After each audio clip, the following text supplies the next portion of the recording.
आ जाता है कोई मेमोरी। स्टोरेज का वो है। हाँ सर। तो इधर जो है कृष्ण कुमार ने देखो मामा को मारा, गुरु को मरवाया, द्रोणाचार्य भीष्ता को।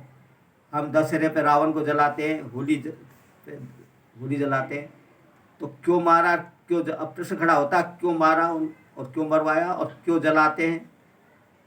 तो उत्तर मिलेगा कि वे राक्षस बुरे थे, राक्षस थे, असुर थे, अन्याय का पक्ष कर रहे। अब सवाल खड़ा होता है कि हम अच्छे क्या, हम देवता हैं क्या।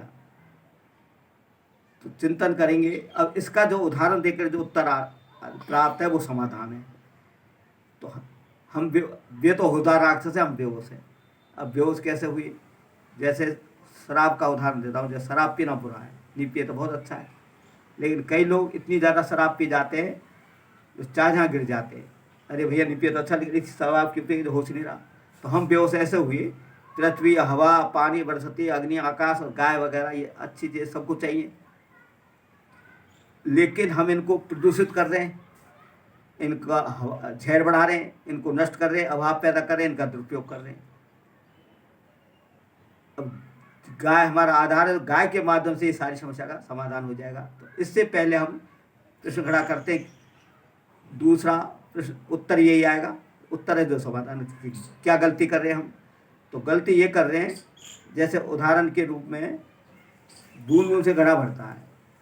तो अगर घड़े में छिद्र है तो डबल काम करना होगा, छिद्र बंद करना होगा, बूंद डालनी होगी घड़े में। अगर जल्दी भरना है तो रफ्तार बढ़ा दो, मात्रा बढ़ा दो बूंद की। लेकिन हम दूर दूर अलग अलग डाल रहे हैं, तो दूर तो क्या होगा, बूंद बर्बाद और डालने वाला बर्बाद। तो हम ये कर रहे हैं धर्म के नाम से, पुण्य के नाम से। जैसे उदाहरण के लिए गाय है, गाय जो है जय बोने में खर्च कर रहे हैं, उसकी कथा आती है, खर्च कर रहे हैं, लेकिन गोबर वो तो उपयोगी है, गलत है नहीं। अब ये क्या भी आंसू आ जाएंगे तैयार रखें। जो कि जिस गाय के गोबर से दुख दूर होता है और आस्था जुड़ी है करोड़ों लोगों की, और वो गोबर सूना घूम के दुख दे रहा है, दुख पा रहा है, और कसाई को मिला, कसाई रोजगार दे रहा है। तो अब मैं निवेदन करता हूँ भैया, इतने बेहोश है और इतनी गलती कर रहे हैं कि जिस गाय के गोबर से दुख दूर होता है। 40 साल पहले किसान जो है कर्जा करके लाता और छात्र तो पैसे दे देता लोगों को, और इधर जो है दाया के लिए पैसे दे देता। बछड़े का उपयोग था खेत जोतना, वजन उठाना आदि करना, सवारी वगैरह, तो उससे उनका लाभ और आवश्यकता कम थी। लेकिन अब हम जो है उसका लाभ नहीं, गोबर उससे क्या कहें, गोवंश का और उपयोगिता रही नहीं बछड़े की। लेकिन गोबर तो अच्छा है, हम कितने गलती कर रहे हैं, कितने बेहोश हो गए। उसके गोबर मुँह से बहुत चीज़ें बनती है, औषधीय गुण है। और यहाँ तक कि स्टोव की जो स्टोव कोई भी इष्ट का हम करते हैं तो गोबर मूत्र मंगाते हैं, गोबर मुँह से लीपते, छिटा देते। ये सब किसान भी जानते हैं, सब जानते हैं, लेकिन कोई भी इस संबंध में ऐसे मेरा तो हृदय होता है कि बात है, कोई पूछता ही नहीं है, कोई कहता ही नहीं है भैया महाराज कि गाय इस तरह की दुर्दशा कसाई क्यों मिल रही है। तो अब क्या है, अब हम इसके साथ ये तो गोबर मुझसे हमें उत्पादन होना चाहिए अब, और पैसे वाला बनना चाहिए, और आस्था जुड़ा है। तो हम विश्व गुरु, विश्व शांति के लिए विश्व गुरु कैसे बने, ये सारी। अब इसके लिए ये इस तरह से हम बेहोश राक्षस है, ये गलती कर रहे हैं।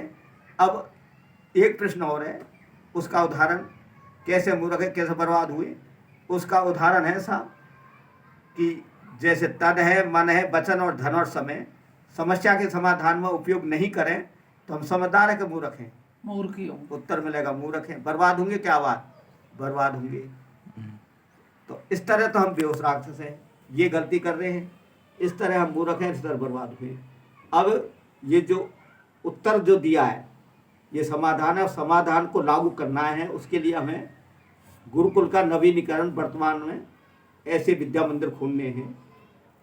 तो उसका मैं निवेदन कर रहा हूँ कि इससे कि ये सारा संसार मूर्ति है, सब पेड़ पौधे, ये मनुष्य वगैरह, ये सब जीव मूर्ति है। मूर्ति पूजा क्या है कि प्रेम से सम्मान पूर्वक जरूरतमंद की पूर्ति करना, कष्ट का निवारण करना।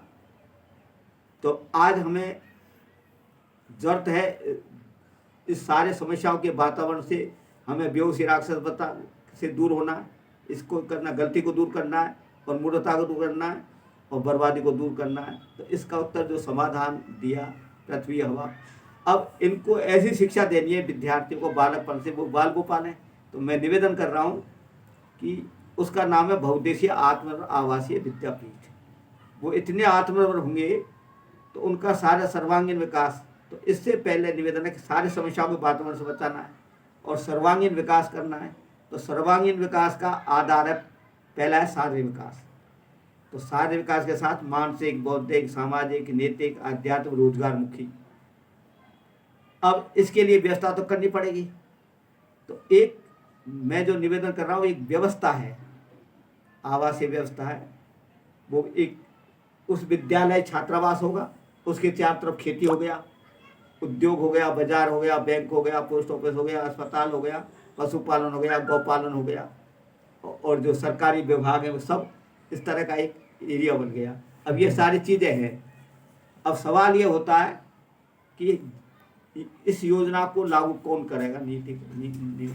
तो हमारा जो है, हमने सरकार, प्रधानमंत्री को और राज्यों के मुख्यमंत्री को पावर दे रखा। उनके द्वारा, हमारे MP MLO के द्वारा बात करा के, जनता के द्वारा बात करा के उनके द्वारा लागू। तो जो कानून बना हुआ है उत्तराधिकार का, कंपनी का, ये कंपनी चल रही है तो एक बहुउद्देशीय कंपनी हो गई है। अब तो केवल उत्पादन ही कर रही है और उनको पैसा दे रही है। और जब उत्पादन भी होगा, विद्यार्थियों का शुरू से